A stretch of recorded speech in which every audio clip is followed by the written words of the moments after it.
मान लो अगर कहीं आप कोई नौकरी के लिए अप्लाई कर रहे हो, लॉकडाउन में सर्विस छूट गई, कई लोगों की छूट गई, कंपनियां कई बंद भी हो गई, कई कंपनियों से निकाल भी दिया गया, कहीं पत्नी परेशान हो रही है, कहीं पति परेशान हो रहा है, आप कहीं अप्लाई कर रहे हो, तो जैसा माता उमा ने प्रदोष काल में, प्रदोष के समय पर, प्रदोष काल के अंतर्गत बेलपत्री का स्मरण किया है, वो बेलपत्र का स्मरण अगर संसार का मनुष्य कर लेता है तो महाराज ब्रह्मवृत्ता पुराण कहती है कि उस जीव का ऐसा कोई कार्य नहीं जो सफल नहीं होगा। महाराज मेरा निवेदन रहेगा, किसी एग्जाम में आप बैठ रहे हो, इंटरव्यू के लिए जा रहे हो, किसी कार्य के लिए जा रहे हो, नौकरी नहीं लग रही, सर्विस नहीं लग रही, तो महाराज तांबे के कलश में 11 बेलपत्र को रखा जाए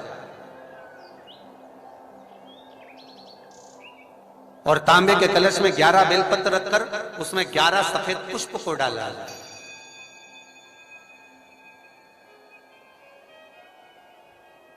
लाल चंदन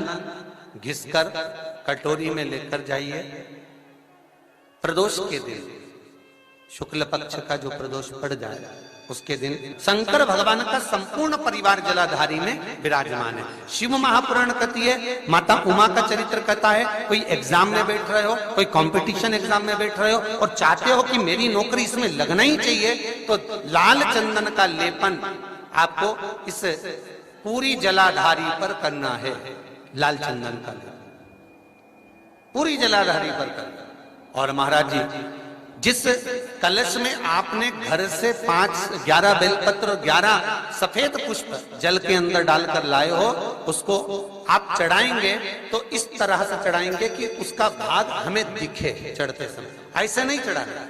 उसको चढ़ाते समय इस तरह से चढ़ाएं कि वो जल का भाग हमारी ओर गिरता हुआ। महाराज जब आप वो समर्पित कर दें, बेलपत्र पुष्प आदि सभी चीजें, उस चंदन का एक थोड़ा सा भाग पूरी जलाधारी पर हाथ फेर कर अपने दरवाजे पर आते आते उसका स्पर्श कर दें। जिस दरवाजे से आप एग्जाम देने के लिए जाओगे, जिस घर से आप जाओगे, अपने घर के किसी भी दरवाजे पर उसका हाथ लगा दें या कोई स्थान को छू लें। जिसको आप दरवाजे को खोलकर दरवाजे को स्पर्श कर कर या दीवार को छूकर या अलमारी को छूकर, जिसको भी छूकर आप जाओगे उसका स्पर्श कर लें। फिर आपको कुछ नहीं करना है, उमा और महेश ही सब कुछ करेंगे, जो उनको करना है सब साथ।